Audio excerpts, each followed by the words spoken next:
Hey, this is Jeff, and I just wanted to make this little video to welcome you to Master Coach University and also to provide you with a guide to not just your first steps into the university as a new student of Master Coach University, but also specifically to give you what I call the placement guide to your first 8-week immersion training. So in this video, we're going to cover what to expect as you start the university and as you begin your first 8-week immersion training. We're going to cover the placement process. This is really the most important aspect of what we're going to talk about in this video.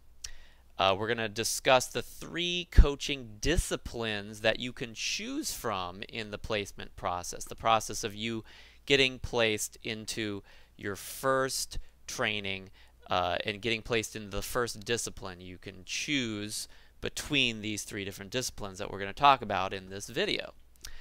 And then we're also going to talk a little bit about what you can do before the training, or the steps you want to take before the 8-week immersion training starts for you as well.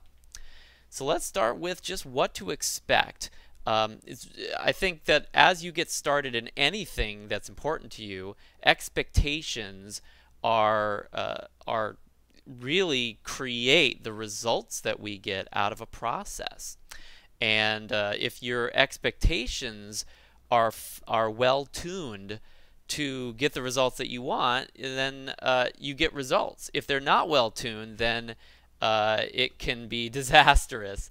So let me give you an example. If you're thinking about starting a new job, let's say, and your expectations are way too high, you're thinking it's going to be easy, you're thinking that you're going to have this huge bonus at the end of the first month, and you think that everybody that you work with is just going to be perfect and easy to work with, and it's just going to be effortless, you can take naps on the job.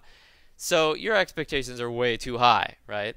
And you have a normal month, a normal first month on the job. There's all sorts of challenges that show up, and you don't make $1 million the first month. Well, if that level of expectation that you have is going to create a ton of disappointment, and you might even slack off so much that you get fired, or you might even just want to quit ultimately.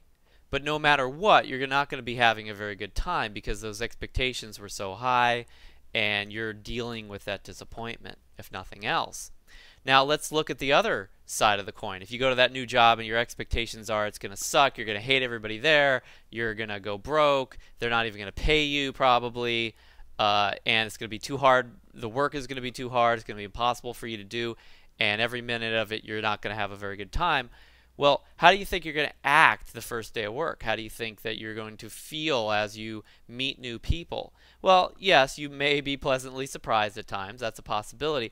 But also, you're probably going to prepare to be disappointed. You're going to prepare not to do very well. And so your expectations are going to be so low that ultimately you're going to treat others, treat yourself, and treat your work in a way that might also get you fired or have you not enjoying your time there and have you really unhappy just because you're looking for those disappointments. You're expecting them, so you almost create them.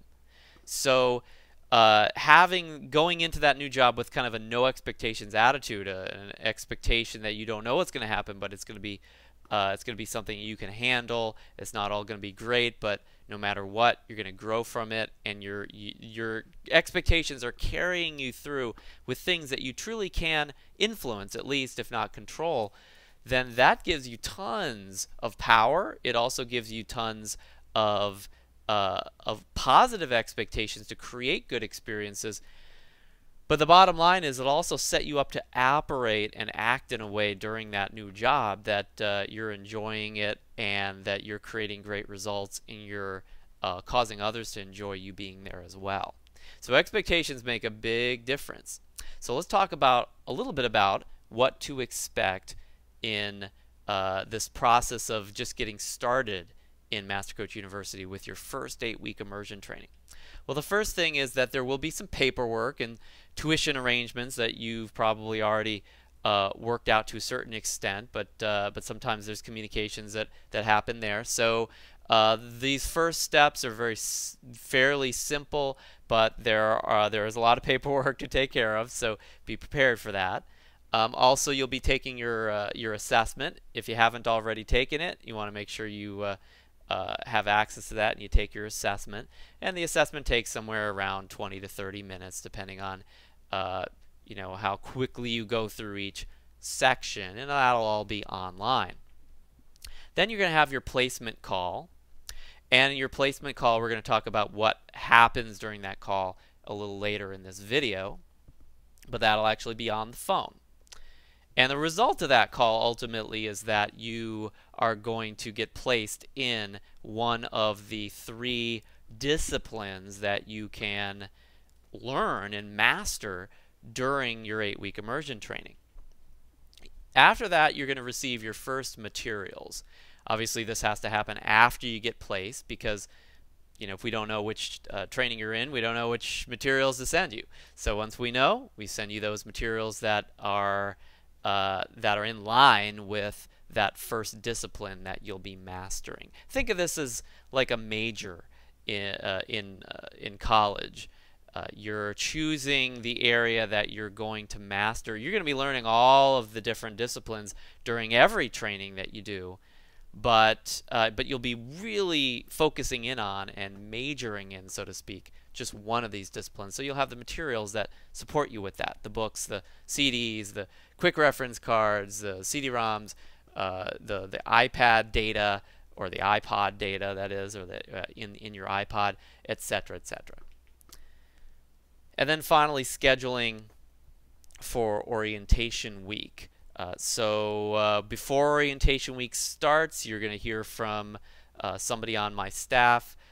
Chances are it'll be via email, and they'll let you know when the orientation calls are, and you want to make sure that you're on those calls. Very, very important, because during orientation week, not only is that a time when we go through all the complexities of the training, but in addition to that, we also have our first call for each discipline, and we make sure that the schedule is going to work for everybody that's in each discipline. So you can't help us make sure that you can make all the calls if you're not on that orientation and preliminary call during orientation week. Very, very important that you're on those calls, and you'll see that in the emails you receive. So that's a little bit about what to expect before things get rolling logistically and in terms of what you'll be doing as well. So let's talk about the placement process. So again, as I mentioned, placement and your placement session, the result is just that you get a chance to choose and be placed in one of these 3 disciplines that we're about to discuss. Now, that's the ultimate outcome here, and really the purpose that the placement session fulfills is to give you all the information, and by the way, this video fulfills that purpose as well, to give you all the information and educate you and work with you and support you on making the best decision on which training you go through first, which discipline you master, having a fully educated decision, so you know all the different facets of different disciplines and where you might fit in with those disciplines, etc. Just giving you all the information, giving you access to making the best decision for you, and then allowing you to make that decision and really be satisfied and excited about the decision that you made for this first training that you're going to go through. So that's really the purpose and the intention of that entire placement process, that really this video and then the call that you're going to be doing, the placement call, will fulfill for you. So inside of that placement process, there are a couple things that are going to happen. Of course, you're going to finish watching this video, which will educate you in the different disciplines, give you an idea of what's available, what choices you have, etc. But once we get on that placement call, we'll be first of all going through an assessment verification. So I'm going to be sharing with you things that I see on your assessment and verifying that it's accurate, things having to do with your leadership and coaching style, the natural way that you help and support and communicate with and lead other people. So that's what we call the assessment verification. It's not a full debrief of your assessment results. In fact, you won't even be looking at your assessment, chances are, when we go through it. It'll be just a very short thumbnail conversation covering your assessments and making sure that it's accurate. So I have a good read on your assessment accuracy, on making sure that what I see on the assessments is actually you, so I can make a good recommendation.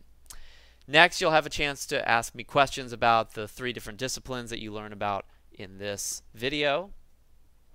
And I will also make a recommendation on which of the 3 disciplines that you take on and master first. This recommendation will be more of a recruiter's recommendation. In other words, I can't put myself in your shoes and make the choice for you, but if I was, I employ a lot of coaches, so it's very easy for me to make a recommendation as if I was a recruiter hiring you as a coach on that day, saying if I was recruiting you and I knew what I know now, and I know everything about the business and what it's like for our coaches, etc., I would have you master this discipline first.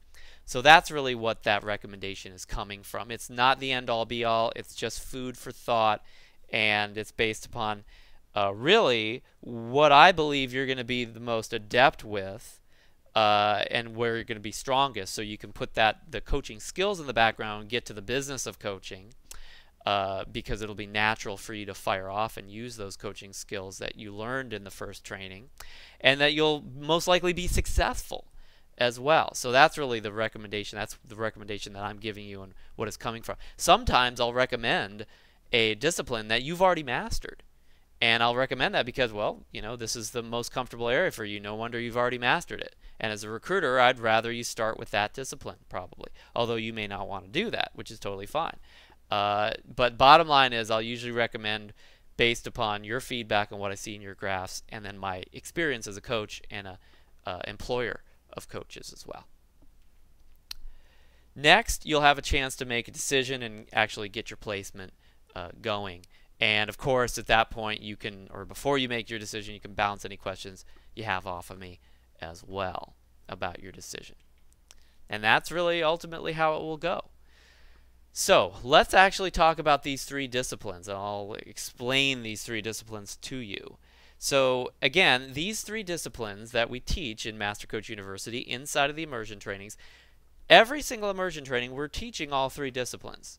There's always a number of coaches going through any particular discipline in the 8-week immersion training. So these 3 disciplines, accountability, strategy, and assessment, are happening simultaneously during the training. We've got coaches that are in each one of those disciplines, and you just get to choose which one you're in, basically. One question I do sometimes get is, well, can I take 2 disciplines or more at once? And the answer is, you don't want to do that. So unless you have nothing else to do in your life, you will not have time to spend studying several disciplines simultaneously. I think we've had one coach do that in the history of the university, and it was not pretty. So don't do that. I'm not going to tell you you can't do that as long as you're eligible to take 2 disciplines in one training, but I do not recommend that at all.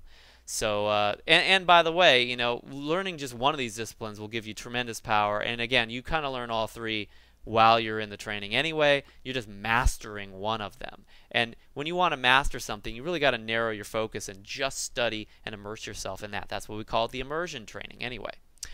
Now, again, you'll be taking one of these 3, and then other coaches will be taking the other disciplines. You guys will be coaching each other, and you'll usually have a coach in almost every discipline during almost every immersion training, for that matter, as well. So let's talk about accountability. This is the first discipline I'm going to discuss with you.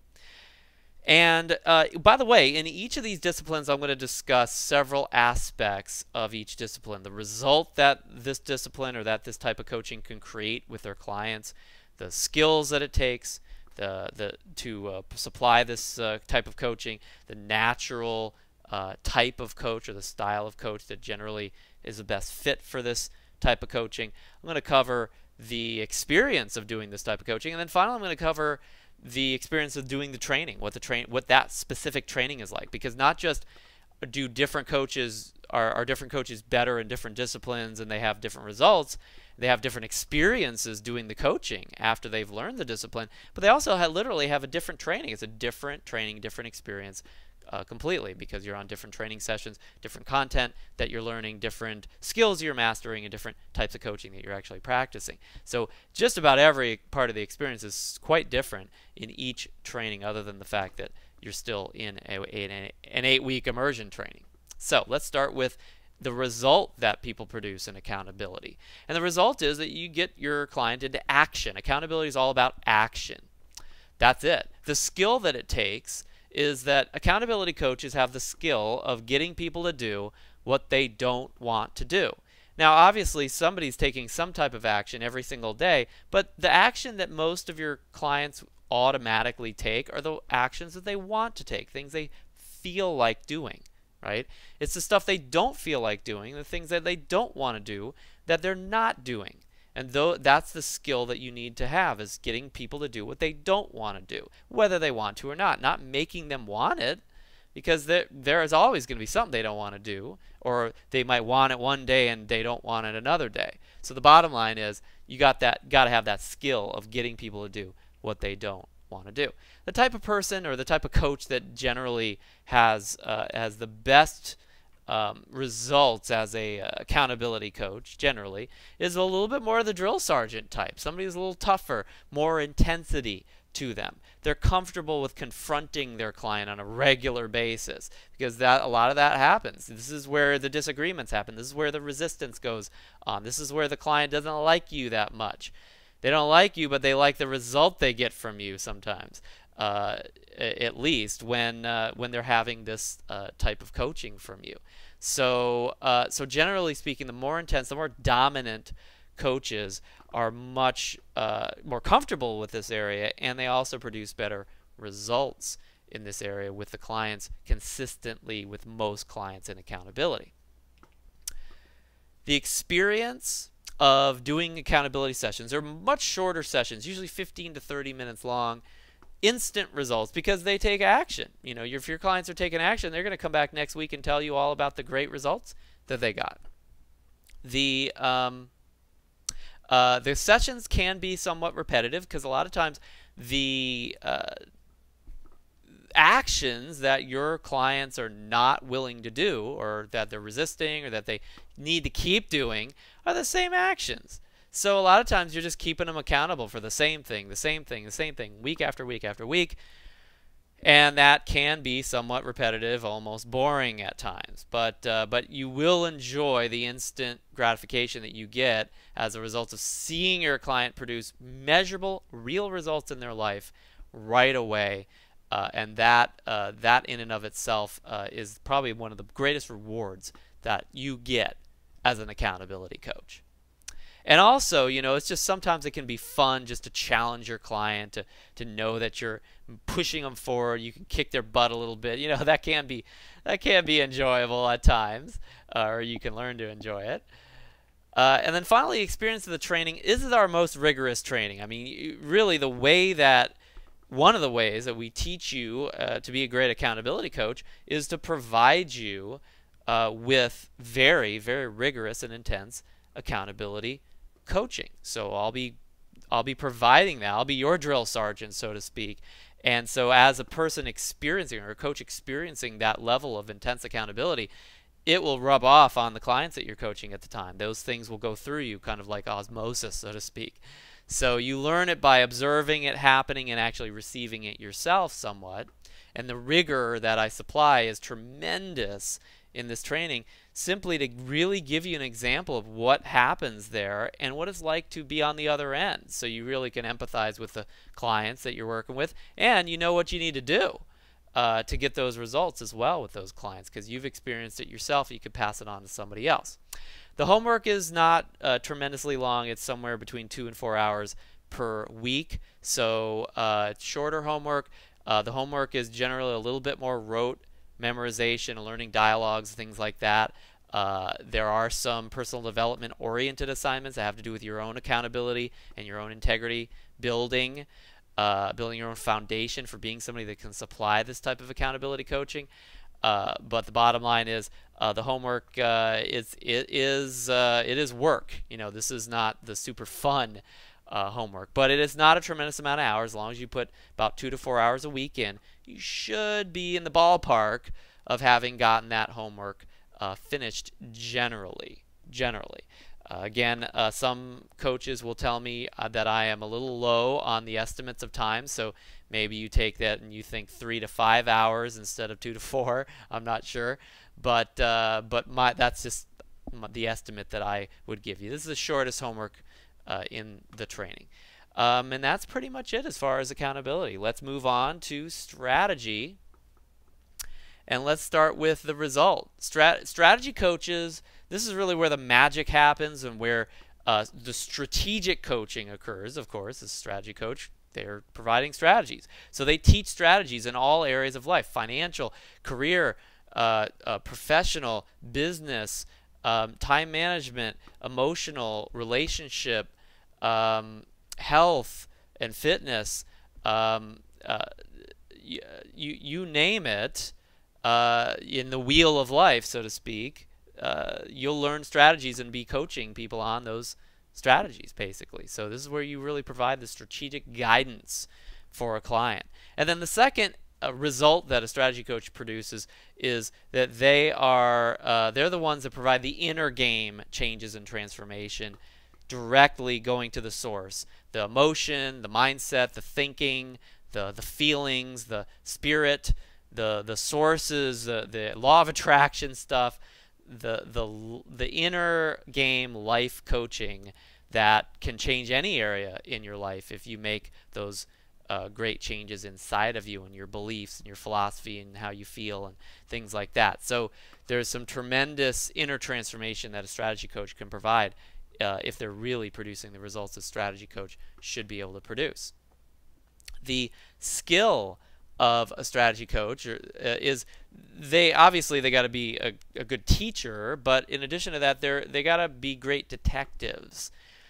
They need to be patient enough to sit with a client and listen to all the gray areas and all the different things that are going on in their mind, ask the right questions, and by deductive reasoning and intelligence and intuition, detect what's really going on, diagnose what's happening in their emotions and their mindset and their focus, their beliefs, etc. Look through the gray areas and find what matters. It's like a mechanic in a car would trying to figure out what's going on and diagnosing. You would need to do the mechanics with the mechanics of someone's mind, basically. So you got to be an amazing detective, and you got to be willing to think from that perspective. You got to be patient enough to think from that perspective, and willing to be intelligent in that respect. So part of it's intuition, but part of it's just logic, reasoning, and really being able to filter through what's going on. It takes a lot of experience, a lot of practice, and a natural knack for this type of detective work as well. And also the other skill is just the caring, patience, and empathy and willingness to really move a client forward and transform them in their inner game. So you could call that empathy, if you will. The type of coach that generally is the best fit as a strategy coach is somebody who's a patient friend and supporter. Somebody who really cares, wants to spend that time. They're going to be a lot probably more mild than the natural accountability coach drill sergeant type.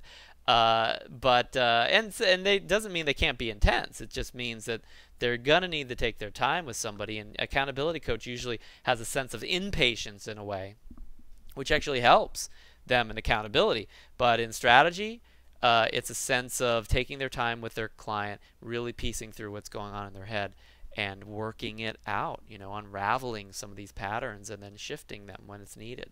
And that's elegant in terms, and the willingness to be elegant in your communication, your diagnosis, and doing elegant tactics and techniques within your method is a big part of the type of coach you need to be as a strategy coach. The experience of a strategy coach is that much longer sessions, usually around an hour or so.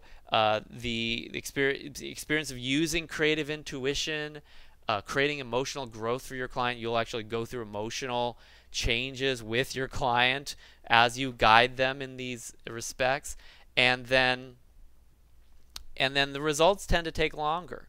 They do tend to take longer because you're working on inner game stuff, not just taking action. You can still get your client to take action. It's just that that's not the main focus. And so because of that introspective view, it can take 6 months to see a result from strategy calls. Even if your client gets that eureka moment, they'll come back the next week or the next month or whatever, and their life is still the same externally speaking in terms of measurable results. So it's just par for the course. That's what happens with strategy coaches, and they're playing a little bit more for a long-term type of results. So just be ready for that. But it's a beautiful thing. It's a very creative and fun process. It's never a dull moment because there's always something going on in your client that's new and that you can learn from. And it's a beautiful thing to connect with a client at that deep emotional level and really help them. They'll be so grateful to you for that, and you'll have friends and people that will follow your teachings for life if you really do this well. And then finally, the experience of the training. Very emotionally intense. It's not as rigorous as accountability, but emotionally intense because we're dealing with emotions during the training. And during live training sessions, you'll actually be coaching somebody and they might burst into tears or they might get angry or things like that. And sometimes we're provoking for those emotional responses to produce a change, basically. So it's very emotionally intense, these strategy trainings. And 5 to 7 hours of homework.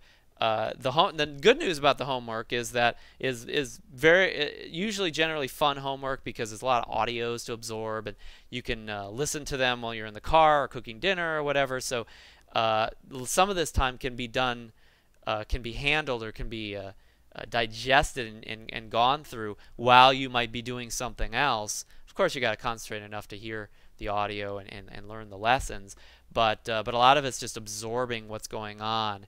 There are definitely assignments that take time and energy as well, but it's a lot of this is enjoyable, and there's a lot of entertainment inside of the audios and videos that you'll be going through in the homework as well. So that's a little bit about strategy as the discipline. Finally, let's go through the assessment discipline. And the result of assessment coaching, it varies really, because we use assessments for every client that we work with. And what you learn in the assessment training is how to use assessments for just about anybody in any particular application. So the application and the result can vary. Ultimately, the result is that you create awareness for your client about themselves, about their strengths, weaknesses, etc., and it helps them to make better strategic decisions. So it's a little bit more on the strategy side, you might say, using and taking advantage of these visual cues, these visual assessments, to quickly or to accelerate the diagnostic process, so you can, instead of taking 2 hours to figure out what's going on with the client and diagnose and help them, it takes 10 minutes or 2 minutes for that matter, because you just glance at their assessment results, ask them a question or two, and bam, you know what's going on. So that really helps accelerate almost any result that you might get with a client. But again, the results vary depending on the client you're working with. A lot of the applications that we cover in assessment training are a corporate type of coaching, business coaching, and working with teams and helping them communicate better, working with a hiring manager to help them figure out who to hire and who not to hire, or to help them manage particular employees, let's say, to help them manage better, to help business partners communicate and work together in a better way. A lot of consulting applications and training applications for corporate training are all inside of this. Some of our partners that we've worked with have million-dollar businesses based upon just working with corporations using assessments. So if that's a big area for you, this might be the training that you want to even do first, possibly. Even though the assessment coaching is not a coaching discipline per se,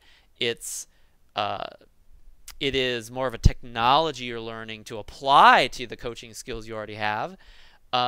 It sometimes can be the most important thing to learn, especially if you're going into corporate type of environments and you're going to coach and support in that area. It also supplies you with a couple things. Number one, having assessments that have been used by every company in the Fortune 500 and the government gives you a calling card that proves your credibility when you're certified in this area. So you can walk in and you don't have to say, well, gee, I'm a life coach, because they're going to kick you out of the office.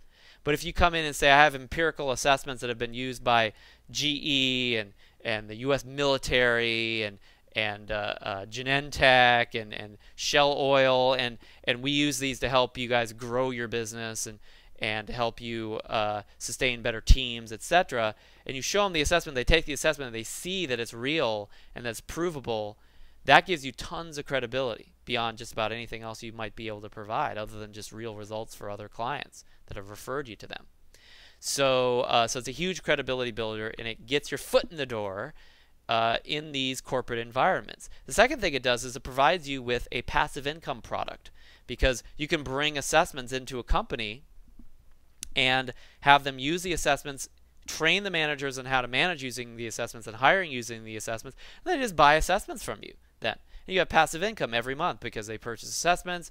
You don't have to do anything to provide those assessments. It just goes to them. You get a check every month.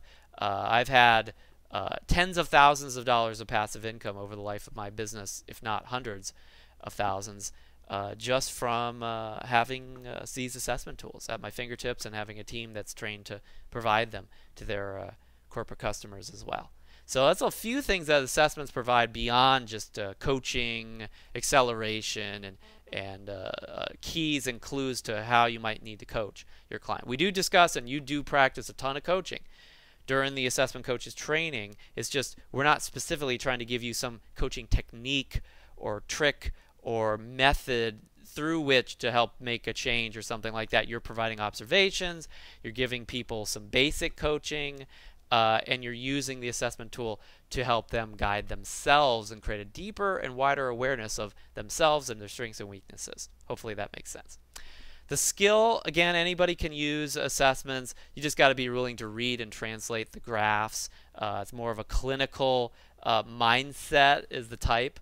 And of course, the type varies depending on if you're using this within a relationship coaching application, which is one of the applications you learn during the training, or a career coaching application, or family coaching, family counseling type of application, or a corporate application as well. So it really depends on the application in terms of what type of coach might be the best fit for that particular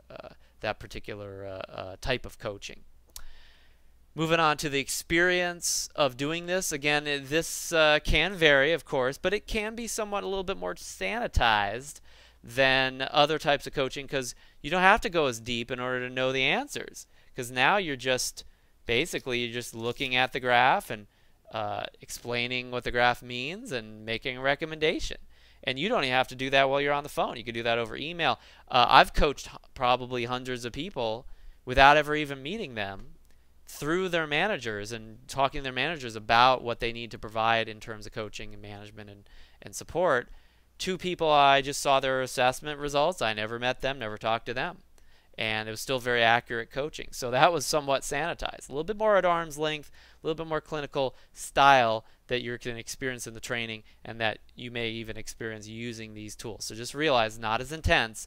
And it's like the difference between a doctor who's doing an operation, who's really in the game, face to face with a client, and a doctor who's, let's say, a radiologist or an x-ray technician who's just looking at a picture of the client. We're getting the x-rays here, so you can step back from the client and really take a wider view, and ultimately it's not quite as intense usually as a result of looking at that, and for that matter, because the client sees things differently because they're looking at the assessment rather than talking to you in that deep, kind of provocative way. So it can be a little bit more sanitized, but the experience can be amazing, because it's like the client sees that you're almost got a crystal ball that you're using to read them, like, transparently, and it really blows them away, and it can connect you deeper with that client as well as a result. It does speed up the coaching process, put it this way. And then finally, experience of the training, again, less intense because it's a little bit more intellectual discussions here. We're a lot of times during the training, we're not actually working with a live person. We're working with a graph, discussing the graph. There is still a lot of homework. A lot of the homework is videos that you'll watch because this is a visual medium. So we put all the graphs and the different things that you'll be needing to learn and understand on a video so you can see the graph. We discuss what it means and you make that connection much more quickly. And then there's a lot of just projects that you'll be doing. You'll have a project where you'll actually find a team that's within our training or outside the training for that matter, and you'll work with that team, and you'll coach that entire team, run assessments on all of them, all the people in that team. You'll have opportunities to do relationship coaching with a couple, all sorts of different projects you'll be working on throughout the weeks of the 8-week immersion training for assessment. So that's the assessment discipline. Those are the 3 disciplines. So let's talk a little bit about what you're going to need to do before the training, some of the things that you want to think about doing before the training starts. So you're going to need to fill out your paperwork, contact us to get that. You want to double check your tuition plan and eligibility, of course. You know, different students are on different tuition plans, and therefore you just want to be aware of what your eligibility is to take the training, when you receive your materials, etc. A lot of times, if you just got enrolled or you just went through the enrollment process, you just registered, and it's just let's say 3 weeks before the training or something like that, you just want to make sure that everything is copacetic with the administrative side of things, and that you know, in our books we have that you're ready to roll for the training. So just double check that with our administrators and make sure that you're ready to go, and we're going to get you your assessments and your materials and everything you need, and we'll be having you in the training. We're expecting to have you in the training as well. So just be proactive about that, and you should be fine. You'll take your assessment. You need to do that and schedule your placement session. Placement session's on the phone. Watch this video, of course, and make sure you take the assessment before that placement session. And then you're going to receive your materials, of course, after that. So review your materials as soon as you get them. Start your homework before the training starts. The reason I say this is because, you know, when you've got 5 hours plus of homework per week, and we've all got busy lives, it's easy for that to get behind on that, let's say. And once you get behind, then all of a sudden doubling that number and doing 10, 15 hours in 1 week of homework, probably not going to happen. So if you start your homework, you get ahead of the game. You may not be able to do all of it because you're not in the training yet, but if you start your homework and you try to get as much of it done as possible before the training, well, then you're ahead of the game, and then if you get behind, you're actually right on time. You're right on track with getting your coursework done before the end of the 8 weeks. So start your homework if at all possible. And then finally, extra credit. If you do have the extra time or the extra weeks before the 8-week immersion training starts, and you are moving on that homework and you're doing well with that, go through the Quick Start program, specifically the High Caliber Coaching Code program, the videos, and maybe do some of the homework in the High Caliber Coaching Code. The High Caliber Coaching Code is a coaching basics course, whereas the 8-week immersion training is advanced coaching. I mean, it's mastering a discipline.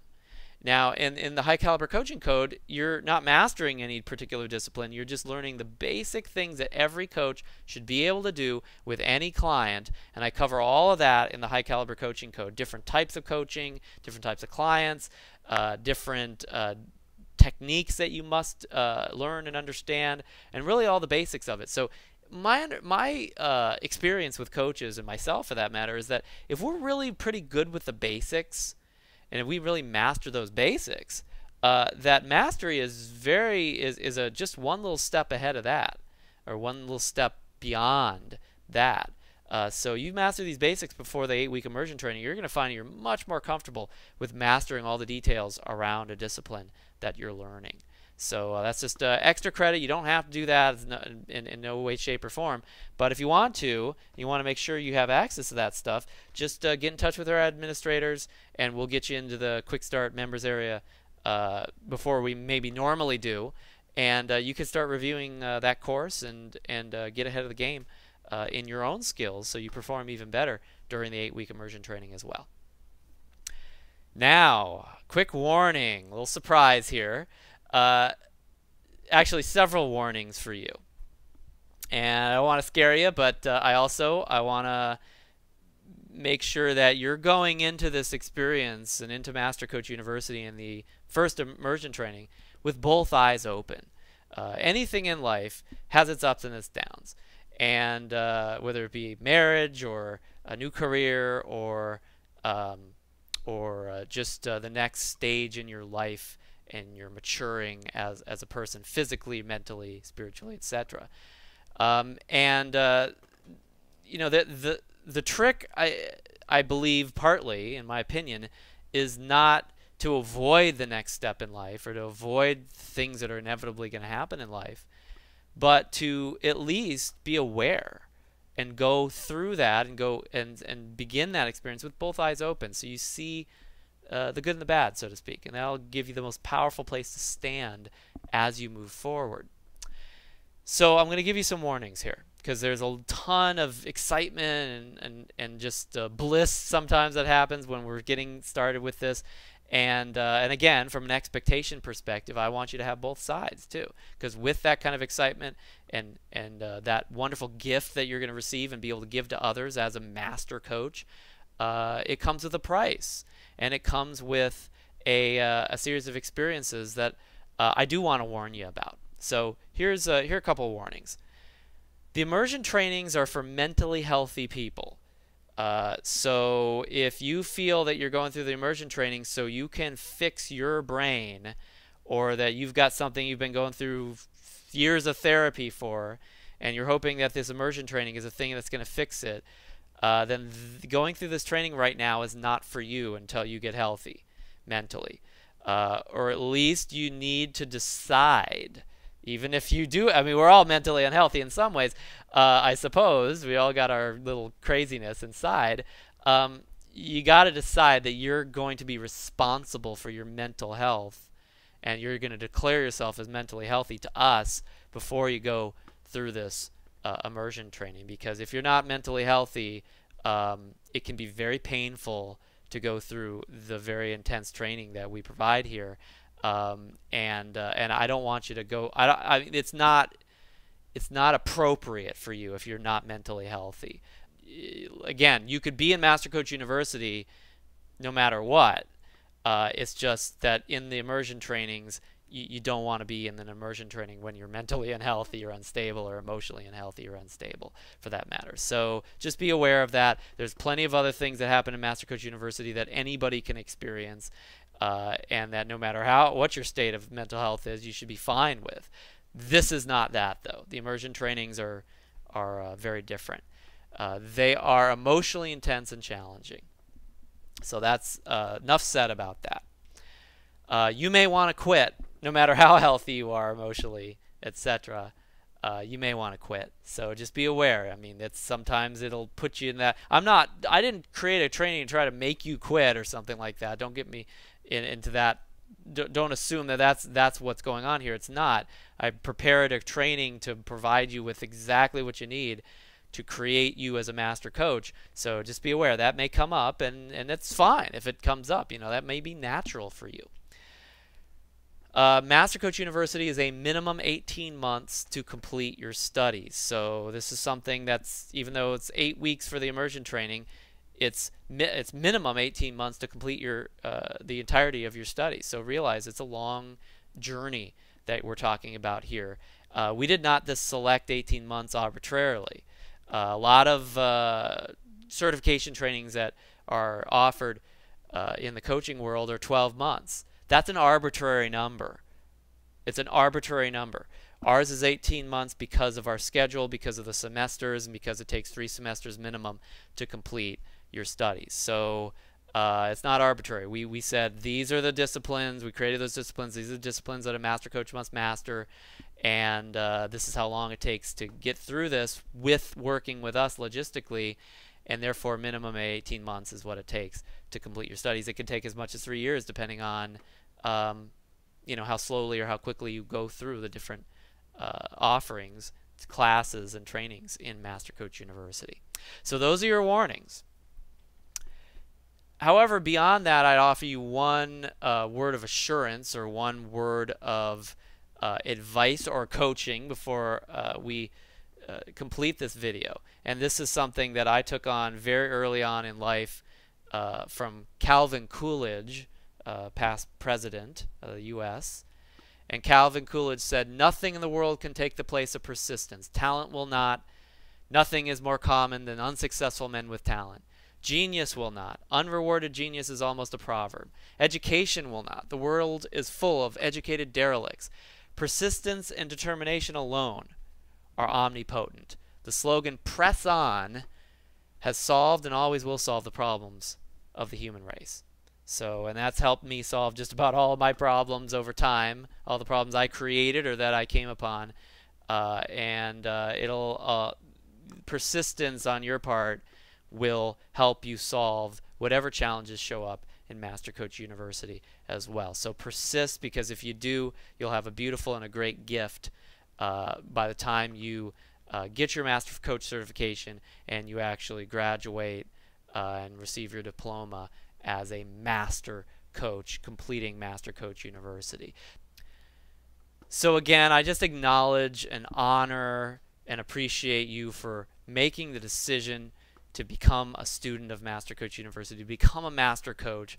And I just say that because so many coaches like the idea of having the power to help someone or change their life, connecting deeply with someone, moving somebody forward, kicking their butt and getting them to take action, or understanding someone and seeing inside of them, through them, like reading them like an open book, having the ability to understand people like that, having that wisdom, and actively using that wisdom to change lives anytime you want, at will, in almost an effortless way. Tons of coaches and tons of new coaches, tons of people that want to be coaches have that desire. But the desire is just not enough. And most people have the desire and they still never achieve anything as a coach, or they never achieve mastery as a coach. And you've made the decision to achieve mastery just by taking this action of being in Master Coach University and enrolling in and becoming a student. And so whatever it took to get you to make that decision may have been challenging. You'll need that part of you over the coming weeks and months and years possibly to continue and ultimately have this journey lead you to your destiny as a Master Coach. So I know that you're on that journey already. If you stay on that road and you use that persistence that Coolidge discussed, then you'll achieve that, because nothing can stop you from that gift being given to you as long as you stay on the road. So take care, and I look forward to meeting you soon in your placement session and ultimately during your training sessions in your first 8-week immersion training. Take care until then.